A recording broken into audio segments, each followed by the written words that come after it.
Hello learners, मैं हूं विश्ववर्धन नरेरा। आप देख रहे हैं let's crack judiciary with an academy. और आज अगेन एक इंटरेस्टिंग वीडियो लेकर आपके लिए आया हूं, जहां पर हम देखने वाले हैं कि कैसे सुप्रीम कोर्ट ने एक आदमी को एक्विट कर दिया अपने चार्जेस से, जिसके ऊपर मर्डर और रेप जैसे चार्जेस लगे थे, उससे उसको एक्विट कर दिया, यानी उसको बरी कर दिया है।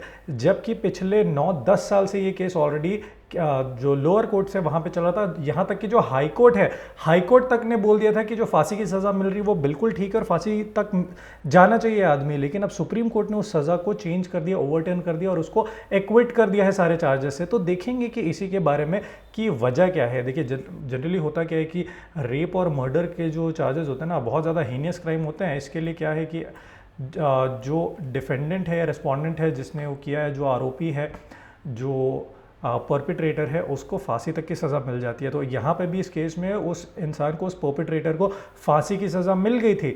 लेकिन उसके बाद सुप्रीम कोर्ट ने यहाँ पे इस पूरे मामले को ओवरटर्न कर दिया और उस इंसान को एक्विट कर दिया है। ठीक है, तो जानेंगे कि ये क्या है चीज़ पूरा। तो ये देखिए, इसी के बारे में ना न्यूज़पेपर्स में भी पूरा बहुत अच्छे से कवर किया गया था कि gap in proof 8 years on Supreme Court acquits man given death for rape and murder of a 6-year-old girl. तो ये पूरा मामला क्या है, इसको जानने की कोशिश करते हैं कि गैप इन प्रूफ क्या होता है, 8 साल से वो आदमी क्यों अंदर था जिसके बाद उसको अभी एक्विट किया गया। तो देखिए, सुप्रीम कोर्ट ना पिछले हफ्ते की न्यूज़ में आया था कि सुप्रीम कोर्ट ने एक आदमी को एक्विट कर दिया है, जिसके ऊपर मतलब जिसको ना डेथ रो, यानी कि जिसको फांसी की सज़ा मिल चुकी थी ऑलरेडी, उसको उसके ऊपर चार्जेस थे रेप और मर्डर के। एक 6 साल की नाबालिग बच्ची का रेप और मर्डर करने के उसके ऊपर आरोप लगे थे। ये केस जो हुआ था, ये प्रॉपर हुआ था 2010 का। तो देखिए, उस आदमी का नाम है प्रकाश निषाद, जिसको डेथ सेंटेंस मिल गया था 2014 में ही। तो 2014 में ये जो पूरा केस जो हुआ ना, ये है बेसिकली मुंबई के पास में ठाणे डिस्ट्रिक्ट है, महाराष्ट्र में ठाणे डिस्ट्रिक्ट है। ठाणे के पास का जो मतलब ठाणे का ही जो सेशंस कोर्ट है, बेसिकली उन्होंने इस प्रकाश निषाद को डेथ सेंटेंस अवार्ड कर दिया था 2014 में। और इसी चीज़ को कंफर्म कर दिया गया था बॉम्बे हाई कोर्ट द्वारा। अब आप ये बोलोगे कि जब ठाणे हाई कोर्ट ने बोल दिया था, तो फिर बॉम्बे हाई कोर्ट की यहाँ पे हमको मतलब उनको कंफर्मेशन किस लिए लेनी थी। तो देखिए, यहाँ पे ना खेल आता है सेक्शन 28 CRPC का, यानी क्रिमिनल प्रोसीजर कोड का। तो क्रिमिनल प्रोसीजर कोड बोलता है sentence which high courts and session जजेस में पास। तो हमने बात की, वो ठाणे का जो सेशंस जज था, उसने डेथ की जो पनिशमेंट थी वो ग्रांट करी थी। तो देखिए, सेक्शन 28 CRPC का क्लॉज 1 बोलता है कि हाई कोर्ट में pass any sentence authorise ball out, मतलब किसी भी टाइप का सेंटेंस पास कर सकता है। लेकिन एक सेशंस जज जो है, या एडिशनल सेशन जज है, जो कि सेशंस कोर्ट में बैठते हैं, वो पास कर सकते हैं कोई भी सेंटेंस जो वो पास करना चाहते हैं। बट कोई भी अगर डेथ सेंटेंस वो पास करना चाहते हैं, तो उसके लिए उनको पहले कंफर्मेशन लेनी पड़ेगी हाई कोर्ट से। तो विदाउट हाई कोर्ट की कंफर्मेशन के जो आपके सेशंस जज होते हैं, वो कभी भी डेथ पेनल्टी की पनिशमेंट पास नहीं कर सकते। तो यही वाला मैटर है। तो यहाँ पे भी यही किया गया कि भाई 2014 में जो सेशंस कोर्ट है, उसने प्रकाश निषाद के अगेंस्ट डेथ पेनल्टी को अवॉर्ड किया, डेथ सेंटेंस यहाँ पे उसको दे दिया। और उस चीज़ को जो बॉम्बे का हाई कोर्ट है, बॉम्बे हाई कोर्ट ने भी उस चीज़ को अग्री किया, अपहेल्ड किया उस चीज़ को। अब यहाँ पे हुआ क्या था ना, कि ये जो अक्यूज्ड है, ये पूरा 13 साल तक ये जेल में रहा था। जो मेन जो केस हुआ था वो 2010 में हुआ था। तो आज 2010 से लेकर के आज है 2023, तो 13 साल तो ऐसे ही हो गए, है ना। और 9 साल तो वो डेथ रो में ही था, यानी कि जो शुरू के 2 साल थे, 2-3 साल तक तो ट्रायल कोर्ट के केसेस चल रहे थे। देखो, 2014 में उसको डेथ पेनल्टी दी गई, तो 2014 से लेकर के अभी 2023 तक हो जाते हैं 9 साल। तो 9 साल तक वो आदमी यानी जो प्रकाश निषाद है, वो इस इंप्रेशन में जी रहा था कि भाई उसको डेथ पनिशमेंट मिलने वाली है, उसको कभी भी डेथ पनिशमेंट मिल सकती है। तो उसी इंप्रेशन के अंदर में वो पिछले 13 साल से जो है वो वहाँ पे जेल के अंदर में बंद था। हमने सेक्शन 28 की बात कर ली। और देखिए, अब इतना कुछ हो जाने के बाद 21 मई को जो सुप्रीम कोर्ट है, उसने प्रकाश निषाद को अक्विट कर दिया of all the charges and directed it's release, यानी कि प्रकाश निषाद को छोड़ दिया गया, बाइज्जत बरी कर दिया गया और उनके अगेंस्ट, उनके ऊपर जो भी चार्जेस लगे थे उसको ड्रॉप कर दिया गया। अब इस पूरे इस वीडियो में ना हम यही जानेंगे कि ये सुप्रीम कोर्ट ने ऐसा कैसे ओवरटर्न कर दिया, सारे चार्जेस को कैसे ड्रॉप कर दिए। क्या जो ट्रायल कोर्ट की इन्वेस्टिगेशन थी, वहाँ जो ट्रायल चल रहा था सेशंस कोर्ट में, उसमें कोई गड़बड़ी हुई थी या हाई कोर्ट से कोई गड़बड़ी हुई थी, इसके बारे में जानने की कोशिश करते हैं। तो देखो हुआ क्या था, जून 2012 जो पूरी स्टोरी है उसके बारे में जान रहे हैं। तो जून 2012-2010 में एक 6 साल की लड़की वो अपने घर के बाहर में खेल रही थी, और ये स्टोरी है भयंदर की। तो भयंदर जो है ना वो थाने डिस्ट्रिक्ट में एक जगह है। तो भयंदर के पास में ये लड़की रहती थी और वो खेल रही थी, लेकिन फिर क्या हुआ कि वो मिसिंग हो गई, यानी कि वो गुम हो गई, उसको कोई ढूंढ नहीं पा रहा था, पता नहीं कहाँ चले गई। सारे घर वाले परेशान हो रखे थे। तो वो लोग सब जो घर वाले हैं वो बेचारे ढूंढने लगे, एकदम हैरान परेशान की 6 साल की बच्ची यार, 6 साल की बच्ची, अगर मैं आपको इक्वेट करूँ, आप लोगों ने बजरंगी भाईजान देखी है, मुन्नी, वो कितनी छोटी थी, 6 साल की तो बच्ची थी। तो वैसे ही 6 साल की बच्ची एक मिसिंग हो गई, यानी मिल ही नहीं रही। उनके माँ बाप इतने ज़्यादा परेशान हो गए। लेकिन कुछ समय के बाद, कुछ घंटों के बाद, उस बच्ची की बॉडी मिली नियर बाय नाला में, जो ड्रेनेज सिस्टम होता है ना, नाला, वहाँ पे उस बेचारी बच्ची की बॉडी देखने को मिली। और ये समझ आया कि बच्ची का जो है उसके साथ रेप हुआ है, और रेप के बाद उसका मर्डर कर दिया गया है। ये चीज़ पता चला थोड़ा सा इन्वेस्टिगेशन करने के बाद। लेकिन फैमिली जो है ना वो विक्टिम वगैरह को जानती नहीं थी, मतलब विक्टिम की जो फैमिली है ना, बेग योर पार्डन, जो विक्टिम की फैमिली है बेसिकली, वो उनका शक किसी के ऊपर था नहीं। वो सोच नहीं सकते कि कौन ऐसा कुछ काम करेगा। तो अब जब फैमिली ने बोल दिया कि यार हमको किसी पे शक नहीं है, हमको पता नहीं कि कौन कर सकता है, तो उसी समय क्या हुआ कि पुलिस वालों ने एक एफआईआर रजिस्टर कर ली एक अनआइडेंटिफाइड इंसान की। यानी कि एफआईआर रजिस्टर हो गई, और उसके बाद अब पुलिस को फिगर आउट करना था कि ये कौन इंसान कर सकता है, और पुलिस ने अपनी इन्वेस्टिगेशन यहाँ पर स्टार्ट कर दी। और ये जो एफआईआर रजिस्टर हुई, इसमें चार्जेस लगाया गया रेप के सेक्शन 376, मर्डर का section 302, destruction of evidence section 201 का ऑफ इंडियन पीनल कोड 1860। ठीक है, तो ये 3 सेक्शन बेसिक के अंदर जो है चार्जेस लगाए गए थे इस पर्टिकुलर एफआईआर में। लेकिन अब हुआ क्या कि जब पुलिस ने इन्वेस्टिगेशन करी थी, तो अगले ही दिन पुलिस ने एक आदमी को अरेस्ट किया जिसका नाम था प्रकाश निषाद, जिसके बारे में हम यहाँ पे बात करें। तो प्रकाश निषाद को यहाँ पे अगले ही दिन, जिस दिन ये इंसिडेंट हुआ उसके अगले ही दिन जो है पुलिस ने एफआईआर रजिस्टर करने के अगले दिन ही प्रकाश निषाद को यहाँ पे पकड़ लिया। अब प्रकाश निषाद के साथ जो चीज़ें कोराबोरेट हो रही थी, यानी जो चीज़ें इसके साथ थी ना, वो ये थी कि वो सेम विसिनिटी में रहता था जहाँ पे विक्टिम रहते थे। सपोज भैंदरपाड़ा के ये जो निषाद है, प्रकाश निषाद, ये उसी एरिया में रहता था जहाँ पे वो विक्टिम का भी घर था, यानी कि वो बच्ची जहाँ पे रहती थी। और फिर देखा गया, उसको पकड़ा गया, और फिर उसके ऊपर ही रेप और मर्डर के चार्जेस लगाए एक 6 साल की बच्ची के। यहाँ से आगे बढ़ते हैं तो साल 2014 आया, मतलब पूरा ट्रायल प्रोसेस चालू गया। तो 2010 में जब उसको अरेस्ट किया गया, तो ट्रायल का जो पूरा प्रोसेस रहता है कोर्ट में, सेशंस कोर्ट में, वो स्टार्ट हो गया था। अब यहाँ पे जो सज़ा मिलनी होती है 2010 से लेकर 2014 लग गया, क्योंकि पूरा ट्रायल प्रोसेस, सारे सबूत लाए गए, चार्जशीट, ये वो दुनिया भर की चीज़ें सब हुई। उसके बाद साल 2014 में जो सेशंस कोर्ट है ऑफ ठाणे, उसने निषाद को गिल्टी पाया और उसके ऊपर चार्जेस लगाए, और उसको सेंटेंस सुना दिया गया टू डेथ। उसको डेथ सेंटेंस सुना दिया गया for murdering of the girl. ठीक है, अब इसके बाद एक अपील करी गई इस कन्विक्शन के अगेंस्ट में बॉम्बे हाई कोर्ट में, और साथ ही साथ जो लोअर कोर्ट है उन्होंने भी हाई कोर्ट में कंफर्मेशन ऑफ डेथ पेनल्टी के लिए एक एप्लीकेशन डाली। तो उन दोनों को साइमल्टेनियसली बॉम्बे हाई कोर्ट ने उसकी सुनवाई करी। अब हाई कोर्ट ने भी सुनवाई करने के बाद ना एक तो डेथ पेनल्टी को कंफर्म कर दिया, बोला कि भैया ये बहुत ही ज़्यादा ग्रीवियस नेचर और सीवियर नेचर का मामला है। ग्रीवियस नेचर यानी कि बहुत ज़्यादा गंभीर टाइप का अपराध है, और बहुत ज़्यादा सीवियर नेचर है इस क्राइम का। तो अब जब बॉम्बे हाई कोर्ट ने भी इस चीज़ को अपहेल्ड कर दिया, यानी बॉम्बे हाई कोर्ट ने भी बोला कि नहीं, इस आदमी को पर्टिकुलर प्रकाश निषाद जो है इसको डेथ पेनल्टी मिलनी ही चाहिए, ऐसा जब कंफर्म कर दिया हाई कोर्ट ने भी, बॉम्बे हाई कोर्ट ने बेसिकली, तो एक अपील फाइल करी गई निषाद के द्वारा सुप्रीम कोर्ट ऑफ इंडिया में। क्योंकि क्या हुआ, पहले ट्रायल कोर्ट में उसका कन्विक्शन हुआ, तो जब भी कन्विक्शन होता है तो आप अपील करते हो, तो उसने बॉम्बे हाई कोर्ट में अपील किया। बॉम्बे हाई कोर्ट ने जो है उस डेथ पेनल्टी का जो ऑर्डर है उसको मेंटेन रखा, उसको अपहेल्ड किया। इसके बाद नेक्स्ट जो अपील गई वो गई सुप्रीम कोर्ट के पास। भाई देखो, यही तो तरीका होता है ना, पहले आप लोअर कोर्ट में जाते हो, मान लो लोअर कोर्ट के फैसले से आप खुश नहीं हो तो फिर आप हाई कोर्ट में जाते हो, हाई कोर्ट के फैसले से आप खुश नहीं हो तो फिर आप सुप्रीम कोर्ट जाते हो। तो यहाँ पे भी वही हुआ कि प्रकाश निषाद को हाई कोर्ट से कोई यहाँ पर राहत नहीं मिली, तो वो सुप्रीम कोर्ट चला गया। अब क्या कहते हैं, जो मेन एविडेंसेस जो थे ना जिसके बेसिस पे यहाँ पे नशात के खिलाफ केस बनाया गया वो था डीएनए एविडेंस। हमको पता है डीएनए रिपोर्ट के बारे में, तो डीएनए रिपोर्ट यहाँ पर मेन ज़्यादा करके रिलाई की गई और यहाँ पे बताया गया कि भैया जो प्रकाश है, प्रकाश निषाद, उसके पास जो है एक तो क्राइम सीन उसके पास वॉज फाउंड, क्राइम सीन के पास में पाया गया। प्रकाश निषाद जो था उसको क्राइम सीन के पास में पाया गया, यानी जहाँ पे क्राइम हुआ था वहाँ पे इसको पकड़ा गया। इसके अलावा जो प्रकाश निषाद है उसने 2 ऐसे स्टेटमेंट दिए जिसको आप डिस्क्लोजर मान सकते हो, यानी उसने बताया कि इनक्रिमिनेटिंग आर्टिकल, यानी जिस चीज़ से मारा था या जो चीज़ इन्वॉल्व थी, जैसे क्लोथ्स थे, यानी जो विक्टिम के और ये प्रकाश निषाद के जो कपड़े थे वो कहाँ थे, वो उसने बताया, डिस्क्लोज किया अपनी स्टेटमेंट में, तब जा करके पुलिस को पता चला। और वो मिला कहाँ था, प्रकाश निषाद के घर से। तो प्रकाश निषाद के घर से विक्टिम और ये प्रकाश निषाद दोनों के ही कपड़े मिले थे। ये चीज़ पे बहुत ज़्यादा रिलाई किया गया और डीएनए एविडेंस यहाँ पे बहुत ज़्यादा देखा गया।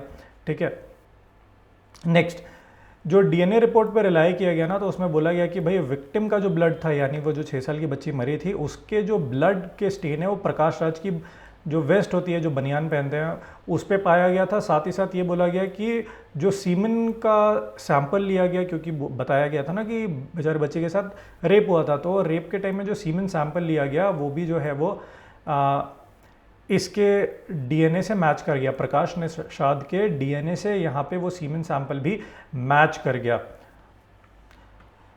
तो इतना सब कुछ लेकर के बेसिकली जो है वो डीएनए रिपोर्ट के बेसिस पे इस पूरे केस को बनाया गया था।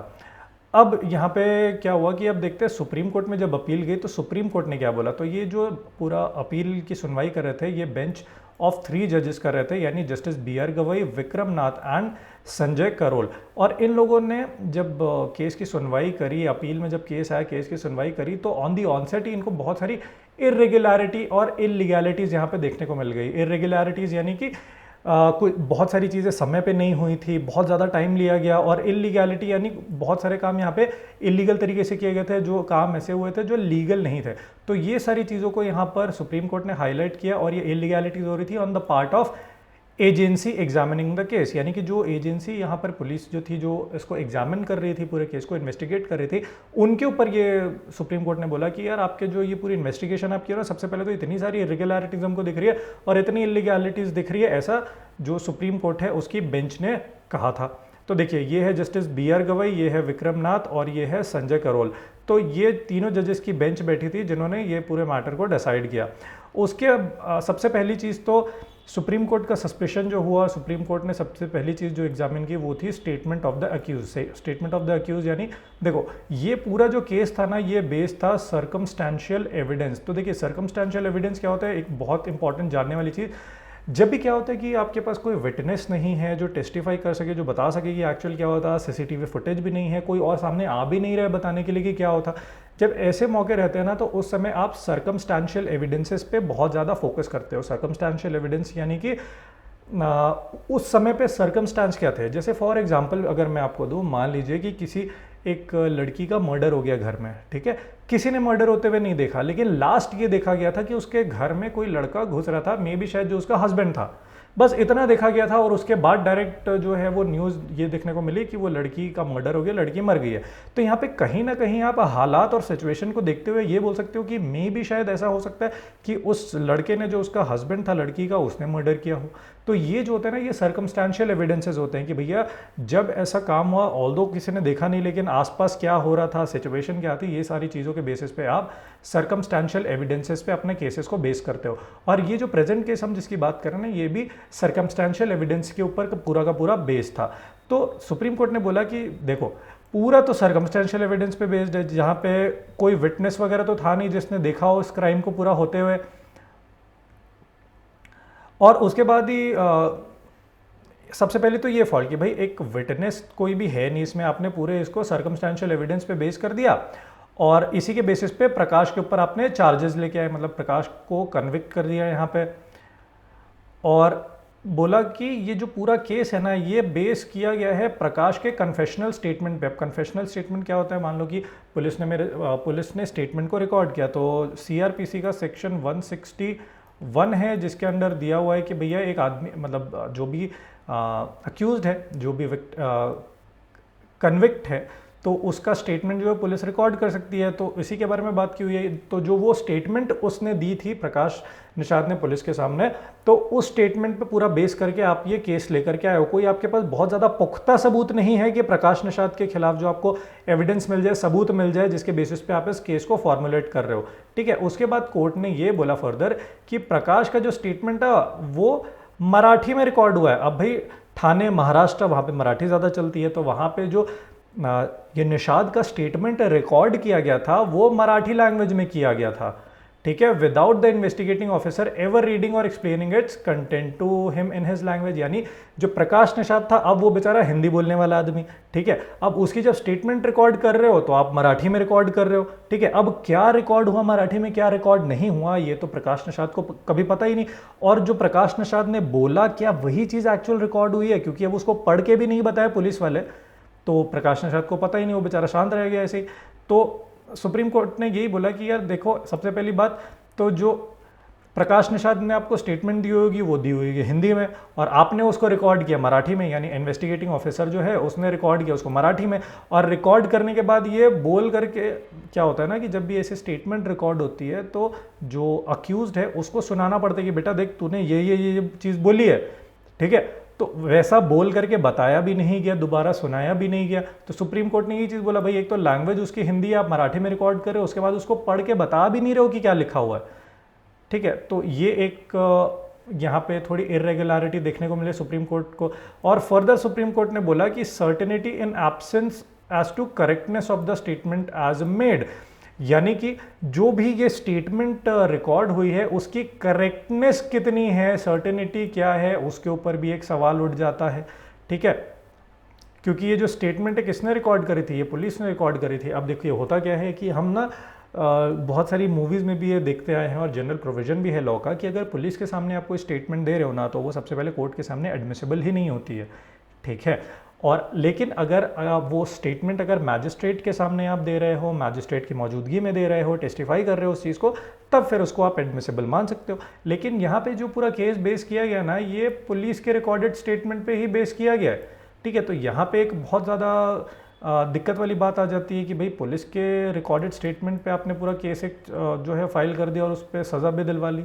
तो यहाँ पे सुप्रीम कोर्ट में अपने 1953 का एक कॉन्स्टिट्यूशन बेंच का केस था, मतलब कॉन्स्टिट्यूशन बेंच बैठी थी, तो उसका केस है 1953 का, Syed Kasim Rizvi versus state of Hyderabad. इस केस में सुप्रीम कोर्ट ने बोला था कि courts said that not understanding the courts language causes prejudice to the accused in his trial. यानी कि अगर इंसान है, भाई नॉर्मल प्रोसीजर क्या कहता है कि अगर आपने अक्यूज का स्टेटमेंट लिया है तो वो उसको पढ़ के सुनाओ कि उसने क्या लिखा है, तभी तो उसके अगेंस्ट आप यूज़ कर सकते हो, ठीक है। लेकिन अब यहाँ पे जब आप पढ़ के ही नहीं समझाओगे, लैंग्वेज का थोड़ा थोड़ा कहीं ना कहीं बैरियर आएगा, तो कहीं ना कहीं ये प्रेजुडिस है, यानी वो अक्यूज के अगेंस्ट में जाता है, अक्यूज को हार्म करता है, जो कि हम नहीं चाहते, क्योंकि भाई आप एकदम फेयर फ्री ट्रायल प्रोसीजर करना चाहते हो। तो फर्दर सुप्रीम कोर्ट ने बोला इसकी वजह से जो इक्वल प्रोटेक्शन क्लॉज है ना कॉन्स्टिट्यूशन का, वो वॉयलेट होता है, यानी कि जो हम फ्री जस्ट फेयर ट्रायल की बात करते हैं वो नहीं हो पाता, क्योंकि लैंग्वेज एक बैरियर की वजह से जो सामने वाली पार्टी है, जो अक्यूज्ड है, वो अपनी बातों को ठीक तरीके से एक्सप्लेन ही नहीं कर पा रहा, रख ही नहीं पा रहा, और सुप्रीम कोर्ट अपनी तरफ से कुछ और सोच करके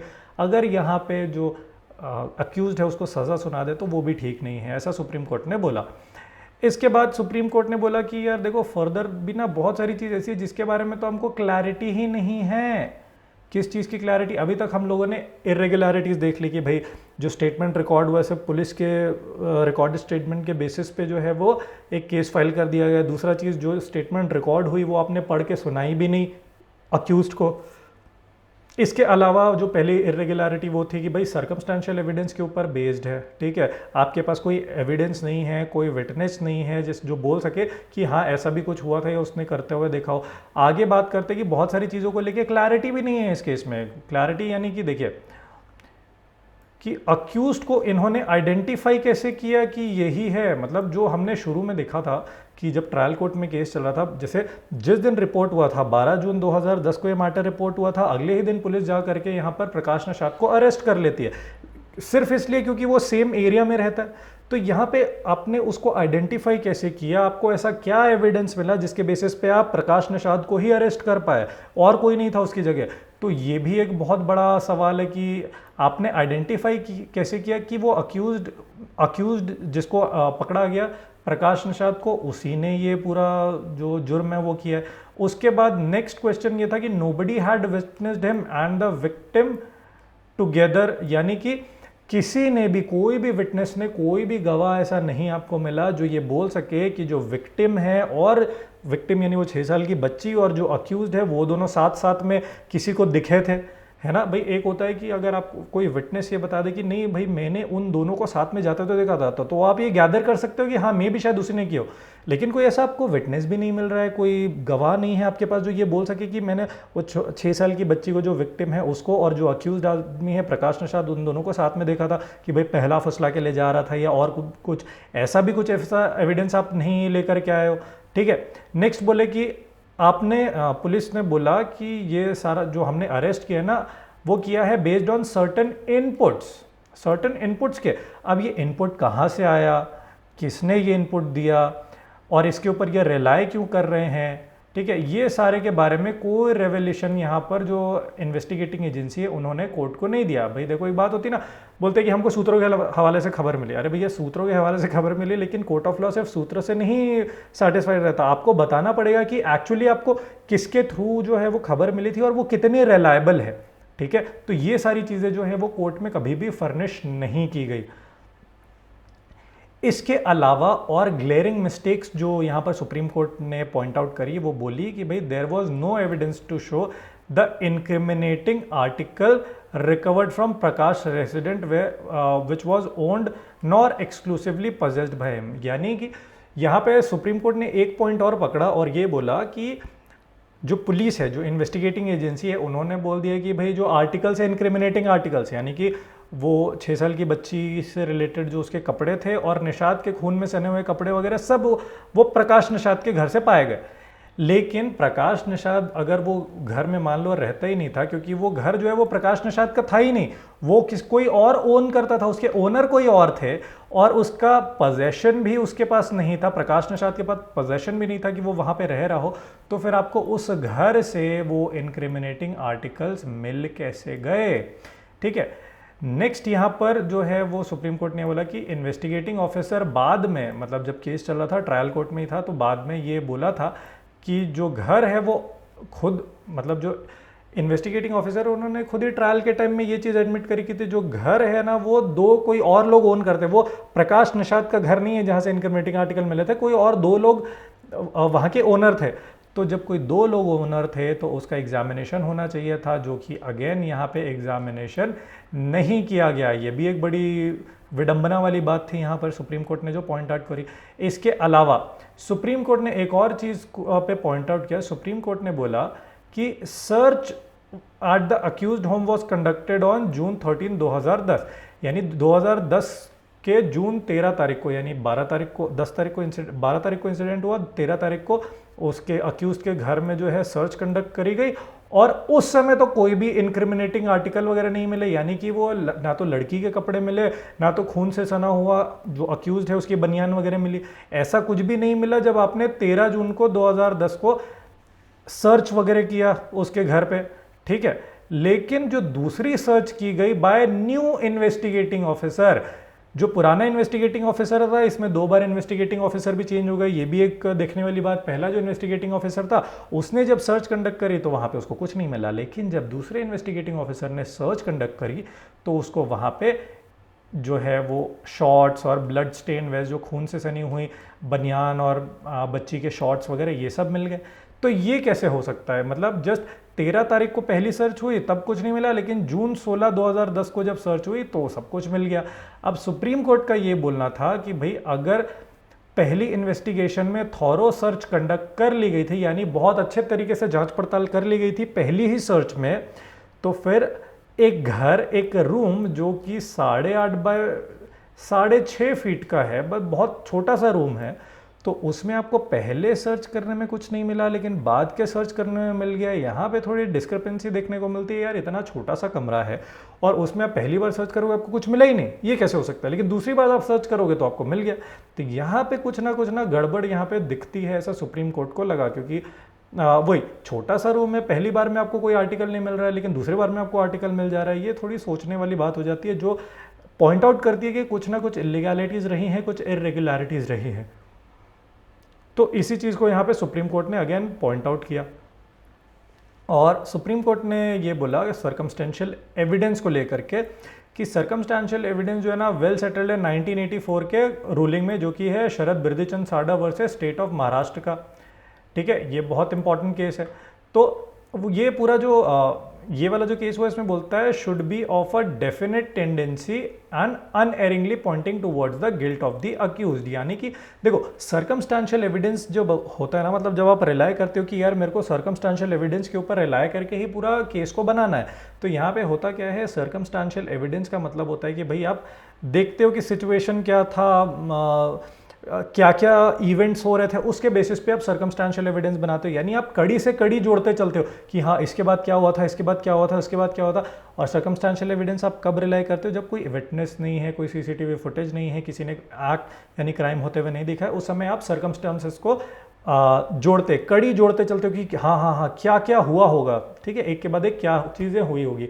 लेकिन जब आप ये कड़ी जोड़ते हो ना, तो कहीं पे भी कोई कड़ी ब्रेक नहीं होनी चाहिए। सपोज फॉर एग्जांपल कि जो मैंने आपको थोड़ी देर पहले एग्जांपल दिया था, सपोज कि एक घर में एक वाइफ है, ठीक है, वहाँ पे लोगों ने सिर्फ देखा कि हस्बैंड घर पे आया और उसके बाद ये पता चला कि जो वाइफ है वो मरी हुई है। तो यहाँ पे आप सर्कमस्टेंशियल एविडेंस की कड़ी जोड़ सकते हो कि भाई जब हस्बैंड नहीं आया था तब में भी वाइफ जिंदा थी, उसके बाद जब हस्बैंड आया तो हस्बैंड नहीं मारा होगा, तो आप ये कड़ी जोड़ लेते हो। लेकिन मान लो इस कड़ी में थोड़ा सा ब्रेकेज आ जाता है। ब्रेकेज कैसा कि सपोज घर पे वाइफ थी, हस्बैंड घर आया और फिर जब हस्बैंड ना वापस घर से जब निकल रहा था तो सब ने देखा कि वाइफ हस्बैंड को बाय बाय कर रही थी ऊपर से छत से सपोज। ठीक है, इसके बाद जब हस्बैंड चला गया, रात को जब हस्बैंड आया तो देख रहा है कि क्या वाइफ तो मरी पड़ी है। ठीक है, तो यहाँ पे जो है ना सर्कमस्टेंशियल एविडेंस अगर आपको चाहिए, हस्बैंड क्या कहने, हस्बैंड तो घर पे आया था, फिर वो चला गया था, उस समय तक तो वाइफ ठीक थी, बाद में क्या हुआ, तो यहाँ पे कड़ी जो है वो ब्रेक हो जाती है। तो ऐसे ही बोला गया कि ये जो जब आप सर्कमस्टेंशियल एविडेंस लेके आते हो ना, तो और ये शरद बिरदीचंद साडा वाला केस जो है बहुत इंपॉर्टेंट है। तो सुप्रीम कोर्ट ने ये बोला था कि कभी भी आप कड़ी से कड़ी जब जोड़ते हो ना सर्कमस्टेंशियल एविडेंसेस पे, तो वहाँ पे क्या होना चाहिए कि कहीं पे भी ना कड़ी टूटनी नहीं चाहिए। मतलब एक के बाद एक के बाद एक आप सीरीज ऑफ इवेंट के बारे में बात करते हो जहाँ कहीं पे भी ना आप कोई डाउट पैदा नहीं होता कि यार अच्छा ये भी तो हो सकता था, ये वाली सिचुएशन नहीं आनी चाहिए। अगर जहाँ पे ये रीजनेबल डाउट वाली सिचुएशन आ गई, वहाँ पे आपका सर्कमस्टेंशियल एविडेंस हो जाता है ब्रेक। तो सुप्रीम कोर्ट ने इस जो पर्टिकुलर केस है शरद बिरदीचंद साडा में यही बताया था कि एक तो डेफिनेट टेंडेंसी होनी चाहिए और unerringly pointing towards the guilt of the accused. मतलब दूसरा और कोई वहाँ पे तरीका हो ही नहीं सकता। मतलब जो सिंपल सादा केस हुआ है, जो हम सर्कमस्टेंशियल एविडेंस निकाल रहे हैं, वो अक्यूज्ड ही उसमें गिल्टी मिलता है और कोई उसकी अलग पॉसिबिलिटी नहीं निकलती है। और फर्दर देखिए, to form a chain so complete that there is no escape from the conclusion that within all human probability the crime was committed by the accused. यानी ये वो जो अब आप कड़ी से कड़ी जोड़ते हो ना, तो कड़ी से कड़ी जोड़ने में सर्कमस्टेंशियल एविडेंस में ये होना चाहिए कि सारी पॉसिबिलिटी एक ही तरफ इशारा करती है कि वो अक्यूज्ड है, उसी ने क्राइम किया हुआ है। इसके अलावा अगर और कोई दूसरी पॉसिबिलिटी निकल जाती है कि भाई हाँ यहाँ तो दो पॉसिबिलिटी निकलती है, मे भी उसने किया हो, मे भी उसने नहीं किया, तो इस केस में आप सर्कमस्टेंशियल एविडेंस पे रिलाय नहीं कर सकते क्योंकि वहाँ पे कड़ी ब्रेक हो जाती है। तो यही चीज़ सुप्रीम कोर्ट ने यहाँ पे भी स्टैब्लिश करी और बताने की कोशिश करी। सुप्रीम कोर्ट ने बोला कि भाई देखो, जहाँ पे ब्रोकन चेन ऑफ, एक तो आपको ब्रोकन चेन देखने को मिलती है कस्टडी इन डीएनए एविडेंस। तो जो डीएनए एविडेंस लिया गया था उसमें भी आपको ना कोई मतलब अच्छी खासी लापरवाही देखने को मिलती है। ऐसा देखने को नहीं मिलता है कि पुलिस ने पूरा केयरफुली यहाँ पर काम किया। उस कोर्ट ने ऑब्जर्व किया कि एक तो अनएक्सप्लेन्ड डिले था in sending the DNA samples pointed to their possible contamination. यानी कि जो जब डीएनए टेस्टिंग करी गई तो डीएनए के लिए जो सैंपल भेजने थे ना, उसको भेजने के लिए भी एक अनएक्सप्लेन्ड डिले यहाँ पे देखा गया। मतलब थोड़े समय का डिले यहाँ पे हुआ जिसके लिए कोई एक्सप्लेनेशन तो दिया ही नहीं गया। मे भी शायद 2 दिन के लिए होगा, 4 दिन के लिए होगा, 1 महीने के लिए हुआ होगा।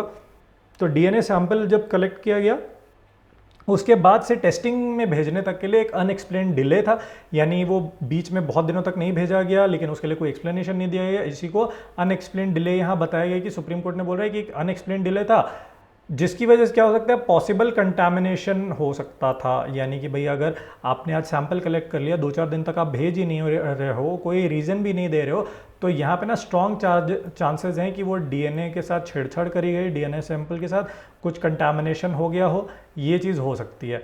उसके बाद फर्दर सुप्रीम कोर्ट ने बोला there is nothing on record, nothing मतलब कोई भी ऑन रिकॉर्ड यहाँ पे चीज़ नहीं है कि किसने सैंपल लिया डीएनए का, कौन सी डेट को सैंपल लिया, कितने ओकेशंस पे जो है वो डीएनए का सैंपल लिया गया, और उसके बाद उन सैंपल्स को तुरंत क्यों नहीं भेजा गया टेस्टिंग के लिए। ये सारी चीज़ों को लेकर के भी कोई जवाब देखने को नहीं मिल रहा था। उसके बाद none of the police official have testified to the formalities of keeping the sample safe and secure. यानी कि जो सैंपल्स है भाई, हमको ये पता चल गया कि एक अनएक्सप्लेन डिले था, यानी जो आप कह सकते हो कि जब सैंपल लिया गया, डीएनए सैंपल लिया गया, उसके बाद से जब तक उसको टेस्टिंग के लिए भेजा जाना था तब तक के लिए एक डिले आया था, और ये डिले को लेकर के ना कोई भी पुलिस ऑफिसर जो है यहाँ पे टेस्टिफाई नहीं किया था, अब यह स्टेटमेंट नहीं जारी किए कि भैया जो सैंपल्स है वो सेफ और सिक्योर रखे हुए हैं। ऐसा भी किसी पुलिस ऑफिसर में अश्योरेंस भी नहीं दिया और बोला भी नहीं। तो इस वजह से अब इतने सारे यहाँ पे हमको गैप देखने को मिल रहे थे ना, जिसकी वजह से nothing that numerous lapses had bottled the entire map which led to the chain of circumstances remaining broken. Supreme court ने यहाँ पे बोला क्योंकि इतने सारे लैप्सेस हमको एक साथ देखने को मिल रहे थे, जो कि पूरा एंटायर मैप है, जो पूरा एंटायर हमको पिक्चर देखने को मिल रहा था, उसी को पूरा खराब कर देते हैं, बेकार कर देते हैं। साथ ही साथ सर्कमस्टांसेस में इतने सारे, आप सर्कमस्टांसेस की जो चेन है, जो कड़ी है, वो इतनी ज़्यादा टूटी फूटी सी हमको दिख रही है कि कब क्या हुआ कुछ पता ही नहीं है। तो इस वजह से सुप्रीम कोर्ट ने बोला कि अब क्योंकि इतने सारे हमको गड़बड़ी देखने को मिल रहे हैं, जिसकी वजह से हो क्या रहा है, जो एक्चुअल परपिट्रेटर है, जिसने ये काम किया होगा, वो तो अब तक अनपनिश्ड ही घूम रहा है, उसके खिलाफ तो कुछ हुआ ही नहीं। यानी जो 13 साल से ये पूरा केस चल रहा है, बेचारे एक ऐसे इंसान के खिलाफ चल रहा है जिसने मे भी कुछ नहीं किया है, जिसने सच में कुछ नहीं किया, ऐसा कोई एविडेंस ही नहीं है दिखाने के लिए कि जो शो करता है कि प्रकाश निषाद ने कुछ किया है। लेकिन जिस आदमी ने एक्चुअली वो क्राइम किया है वो अभी भी बाहर घूम रहा है अनपनिश्ड। तो ये चीज़ सुप्रीम कोर्ट ने बोला था, और इसी चीज़ को लेकर के ना सुप्रीम कोर्ट ने प्रकाश निषाद को एक्विट कर दिया, underlining yawning gaps from unlawful searches and unexplained delay. यानी सुप्रीम कोर्ट ने बोला कि यहाँ पे यॉर्निंग गैप्स है। यॉर्निंग मतलब क्या होता है, उबासी लेना। उबासी लेते हो तो आप एकदम कंटाले सुस्त आदमी। तो सुप्रीम कोर्ट ने ये बोला कि यहाँ पे ना ये गैप देखने को मिला इतना ज़्यादा, जिसका कोई जस्टिफिकेशन नहीं है। अनलॉफुल सर्चेज हुई, मतलब पहले सर्च हो गई, फिर दूसरी भी सर्च कर लिए, इन्वेस्टिगेशन ऑफिसर भी चेंज कर दिए, तो ये सब एकदम अनलॉफुल सर्चेज हुई। उसके बाद अनएक्सप्लेन डिलेज हुए कि क्यों सैंपल्स लेट कलेक्ट हुए, सैंपल्स लेट क्यों गए टेस्ट होने के लिए, सेफ एंड सिक्योर थे कि नहीं, ये सारी चीज़ों को लेकर के भी अलग इरेगुलरिटीज़ चल रही थी और इलीगैलिटीज़ चल रही थी। तो यहाँ पर ये सारी चीज़ों को कंसिडर करते हुए सुप्रीम कोर्ट ने बोला कि बहुत सारे लैप्सेस हैं, और फिर 21 मई को सुप्रीम कोर्ट ने निषाद को अक्विट कर दिया ऑल चार्जेस से और डायरेक्टेड हिज रिलीज। और उन्होंने रेज कर दिया ये कहते हुए कि भाई देखो, हम ये मानते हैं कि जो विक्टिम है ना, उसको बहुत ज़्यादा ग्रूसम ट्रॉमा सहना पड़ा। बेचारी जो 6 साल की बच्ची थी, उसके साथ बहुत गलत हुआ, ऐसा नहीं होना चाहिए था। लेकिन इतने सारे लैप्सेस आपको जब देखने को मिलते हैं किसी केस में, इतने सारी इरेगुलरिटीज़ देखने को मिलती है केस में, तो इससे ये पता चलता है कि जो आदमी जिसने एक्चुअली वो क्राइम को कमिट किया होगा, जो एक्चुअल परपेट्रेटर होगा, वो तो अब तक अनपनिश्ड घूम रहा है। अभी तक हम जिसको सज़ा देने की बात कर रहे थे, वो तो बेचारे गलत आदमी को पकड़ लेते, लेकिन जो एक्चुअल आदमी होना चाहिए, जिसको पकड़ में आना चाहिए, जिसको सज़ा मिलनी चाहिए, वो अब तक बाहर ही घूम रहा है। तो ये बोलना था सुप्रीम कोर्ट का, और ये हुआ था ये पर्टिकुलर केस। तो आई होप आपको ये चीज़ें समझ आई होगी थोड़ी आसान भाषा में कि एक्चुअली क्या ये पूरा मैटर है। तो इसके बाद थोड़ी सी बात कर लेते हैं हम यहाँ पर प्रमोशंस की। तो आपके जज बनने का जो ख्वाब है वो अनअकैडमी के साथ आप पूरा कर सकते हैं। इंडिया के टॉप एजुकेटर्स यहाँ पे आपको मिल जाएंगे, जो आपकी तैयारी और ज़्यादा बेहतर आपको करवा कर देंगे। तो जुडिशरी के बहुत सारे सब्सक्रिप्शन कोर्सेज हमारे पास यहाँ पर अवेलेबल है। बिल्कुल जा कर के आप जुडिशरी की तैयारी को अपनी और स्ट्रॉन्ग कर सकते हैं। इसके अलावा अनअकैडमी के गोल, ठीक है, आप 40% तक की सेविंग कर सकते हैं। टारगेट जुडिशरी 2023 और 2024 में देखिए डिस्काउंटेड प्राइस पे आपको यहाँ पे मिल जाएगा। कोड यूज़ करना है आपको, विश 10 और आप डिस्काउंटेड प्राइजेस पे जो है वो कोर्सेज को अवेल कर सकते हैं। ये जो है मई 22 से लेकर 26 तक ही ये ऑफ़र है, तो जल्दी से जाकर इसको सब्सक्राइब ज़रूर करें। इसके अलावा आप बिहार जुडिशरी की तैयारी कर रहे हैं तो उसके लिए फ्री मॉक टेस्ट अवेलेबल है, एक लॉ का और एक जीके जीएस का जो है वो टेस्ट अवेलेबल है। 30 मई को ये होना है। आप इस QR कोड को स्कैन करके इस मॉक टेस्ट को भी आप अवेल कर सकते हैं। हिंदी और इंग्लिश दोनों ही लैंग्वेज में आपको ये देखने को मिल जाएगा, तो जल्दी से जा करके इसको एनरोल करिए ताकि आपकी तैयारी और ज़्यादा बेहतर हो सके। इसके अलावा महाराष्ट्र जुडिशरी के रैपिड रिविजन बैचेस जो हैं वो स्टार्ट होने वाले हैं, ठीक है, महाराष्ट्र जुडिशरी के लिए। और इसको आप अपने सेल्फ पेज पे आप जो है उसको पढ़ाई कर सकते हो आराम से। आपको ऑफ़र प्राइस में मिल रहा है, सिर्फ 14,000 का ऑफ़र प्राइस है। विश 10 आपको कोड यूज़ करना है और इस डिस्काउंटेड प्राइस पे आप इस कोर्स को अवेल कर सकते हैं। इसके अलावा आरंभ कॉम्प्रहेंसिव जुडिशरी बैच जो है वो ऑलरेडी 25 में यानी आज से स्टार्ट होने वाली है, हो चुकी है। 12 मंथ का ये बैच है। QR कोड को स्कैन करके आप यहाँ पे इसको अवेल कर सकते हैं। साथ ही साथ कोड यूज़ करिए विश 10 और यहाँ पे आपको मिल जाएंगे एडिशनल डिस्काउंट्स। इसके अलावा महाराष्ट्र जुडिशरी के बैचेस के बारे में हमने बात कर ली। 14,000 में आपको ये कोर्स मिल जाएगा। विश 10 इस कोड को आपको यूज़ करना है ताकि आपको मिल जाए फर्दर और डिस्काउंट्स। इसके अलावा हिमाचल प्रदेश जुडिशरी के प्रीलिम रैपिड बैचेस जो हैं वो स्टार्ट होने वाले हैं। QR कोड यहाँ पे दिया गया है, इसको स्कैन करके आप इसको अवेल कर सकते हैं। साथ ही साथ देखिए जो ऑफर प्राइस है 6,999, बहुत ही अमेजिंग प्राइस यहाँ पे आपको मिल रहा है जो आपको एनरोल करवा लेना चाहिए। तो विश 10 कोड यहाँ पे आप यूज़ करिए और आपको मिल जाएंगे डिस्काउंटेड प्राइस। इसके अलावा टारगेट यूपी जुडिशरी 2024 के लिए कॉम्प्रिहेंसिव बैच 29 मई से स्टार्ट होने वाली है। 15 महीने बैच चलेगी। कोड यूज़ करिए विश 10 और आप इस कोर्स को अवेल कर सकते हैं डिस्काउंटेड प्राइजेस पे। इसके अलावा प्रचंड minor law series Rajasthan judicial services के लिए माइनर लॉज की जो सीरीज़ है वो सिर्फ 8499 के प्राइजेस पे आपको मिल रही है। 25 में यानी आज से ये स्टार्ट हो गया है। आपको यूज़ करना है कोड विश 10 और आपको ये डिस्काउंट जो है वो मिल जाएगा। यहाँ पे QR कोड दिया है, इसको स्कैन करिए और आप इस डिस्काउंट का फ़ायदा उठा सकते हैं। इसके अलावा छत्तीसगढ़ जुडिशरी की अगर आप तैयारी कर रहे हैं मेंस एग्ज़ाम की तो 2023 के लिए, तो उसकी भी 15 में से ऑलरेडी बैच स्टार्ट होगी। 1 मंथ की बैच ये चलने वाली है। ऑफ़र प्राइस पे अवेलेबल है 4,999 की। तो ये QR कोड है, जल्दी से जा करके आप इसको स्कैन करके इसको यूज़ कर सकते हैं।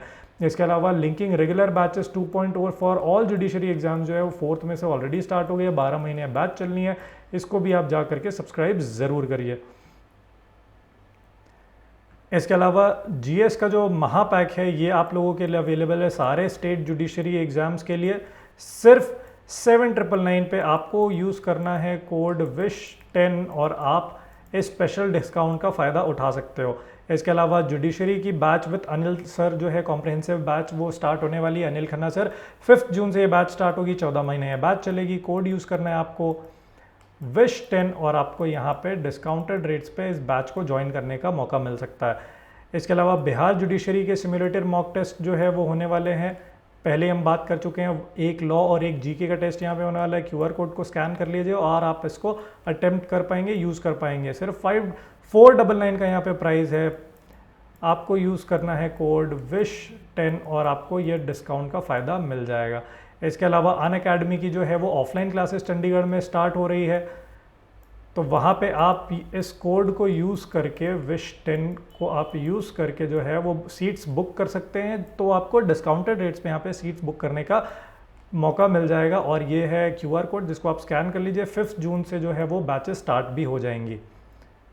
इसके अलावा अनअकैडमी के सब्सक्रिप्शन लेने का आपको क्या फ़ायदा है, देखिए प्लस के सब्सक्रिप्शन लेते हैं तो आपको ये फ़ायदे मिल रहे हैं। आइकॉनिक सब्सक्रिप्शन लेते हैं तो आपको प्लेथोरा ऑफ फ़ायदे यहाँ पे मिलते हैं। तो आपको चूज़ करना है कि आपके लिए कौन सा सब्सक्रिप्शन बेस्ट है और उसी को जा करके आप अवेल करिए। तो अनअकैडमी के गोल में 40% तक की आप बचत कर सकते हैं टारगेट जुडिशरी 2023 और टारगेट जुडिशरी 2024 के लिए। तो जल्दी जा करके इसको अवेल करिए। सिर्फ 26 मई तक ये ऑफर अवेलेबल है। तो with that being said, this is the end of the video. Thank you very much.